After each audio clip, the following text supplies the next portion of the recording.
10 taon na ang nakalipas simula nung pumanaw ang aking minamahal na asawa. At dahil dito, biglang nagbago ang aming buhay. Sa kabila nito, mas pinili kong bumangon at ipagpatuloy ang buhay, hindi lamang para sa akin, kundi para sa aking mga anak. Dahil sa hirap ng buhay, dito sa Pilipinas, sumugal ako at sinubukan kong magtrabaho sa ibang bansa upang maibigay ko ang buhay na nararapat lamang para sa aking mga anak.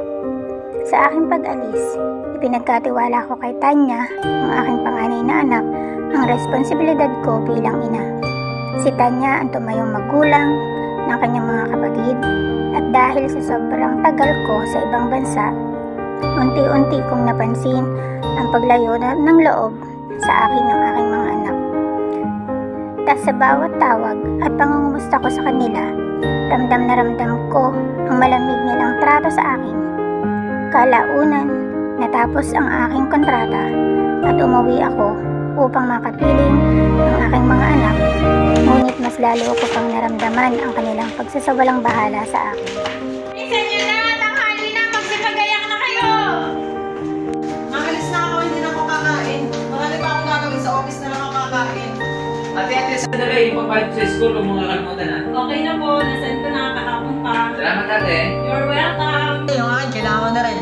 Sige na, ako nang bahala doon. Yun! Ate, yung request ko rin ha. No worries, bunso. Thank you. Okay ate, bye-bye.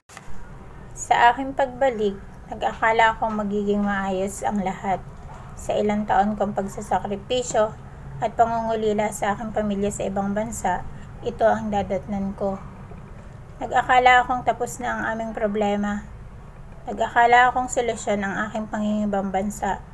Nag-akala akong sa kabila ng pagtitiis ko ng malungkot na gabi at magdamag na pagluha dahil sa pangungulila sa aking mga anak, ay ang kapalit ay ang masayang buhay ng aming pamilya. Ngunit, mas malayo pala ito sa katotohanan ng aming buhay. Malayong malayo pala ito sa realidad ng aming pamilya. Kahit mukha kaming masaya at maayos na namumuhay, ay marami pa rin kaming problemang kinahaharap. Mr. Buhali, alam mo lahat ng kaklase mo, ikaw tinuturo na kumuha ng answer key. Yung basta sabihin sa inyo, sir, na hindi ako yun. Sir, baka naman po pwede na lang natin pag-usapan. Ako na po humihingi ng pasensya sa inyo. Ako na lang din po ang bahala magpahatid ng balita kay ate para siya madisiplina. Masalamat ka, nandiyan si Dre. Kung hindi, na-spill ka na.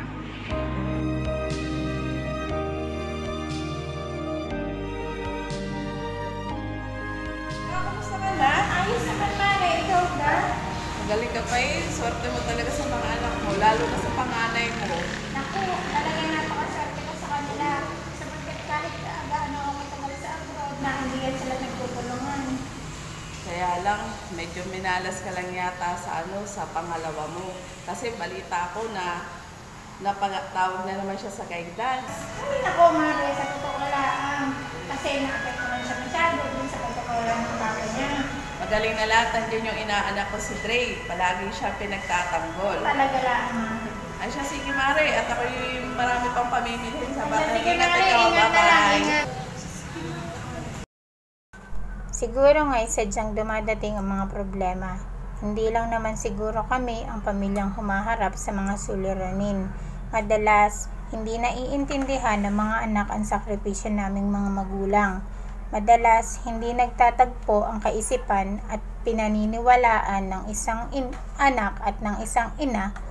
At madalas, hindi pagkakaunawaan ang nagiging bunga ng mga problema sa loob ng isang pamilya.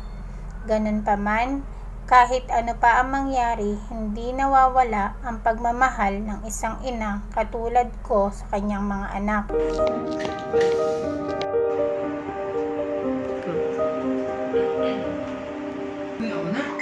Iya, wala ka na naman magandang magawa. Ako na naman pinagtitripan mo. Makasumbong mo na naman ako kay ate. Oo, susubong talaga kita. Ba't di ka maniwala sa akin na hindi ako kumuha ng answer key? Ikaw sinusumbong lahat ng kaklase mo, mag-guidance ka ba kung di ganun?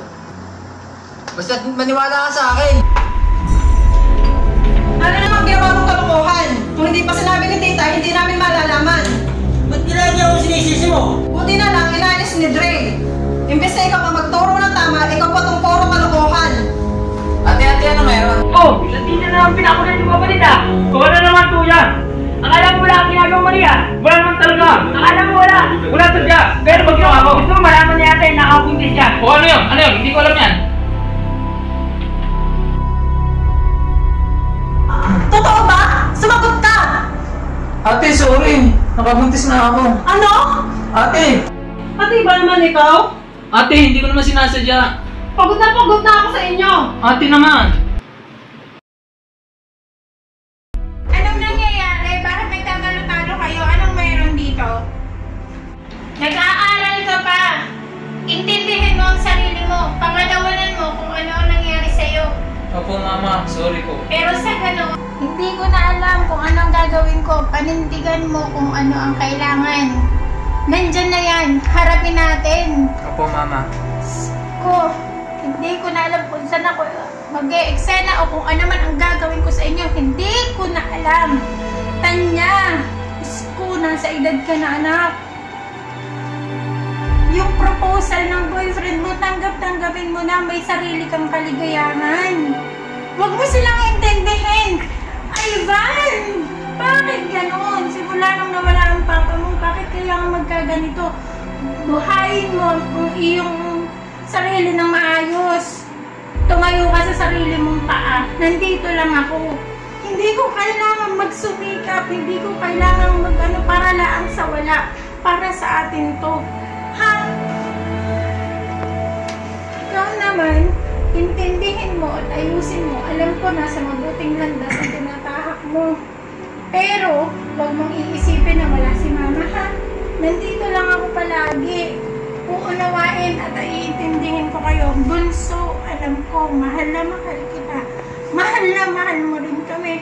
At hindi ko na alam kung paano pa tayo mabubuo ng matino. Kasi, kailangan natin magkaintindihan. Kailangan natin unawain ang bawat isa. Hindi natin kailangan magpang-apang-away. Hindi natin kailangan magmataasan. Kailangan maging maayos at maging mapanuri ang bawat isa kung ano man ang magiging galaw natin. Magmahalan, magintindihan kasi iisa tayo. Magkakapatid kayo, nandito lang ako na mama niyo. Hindi kayang paluhurin ng mga dagok sa buhay ang kagustuhan kong bigyan ng maayos na buhay ang aking mga supling at kahit kailan mananatiling ang mga anak ko ang aking pinakamahalagang kayamanan at hanggang nabubuhay ako sama-sama naming haharapin kung lahat ng problemang dadating sa amin. Hawak kamay at tulong-tulong naming susolusyonan ang mga suliranin at higit sa lahat sabay-sabay kaming hahakbang tungo sa maliwanag na kinabukasan para sa aming pamilya.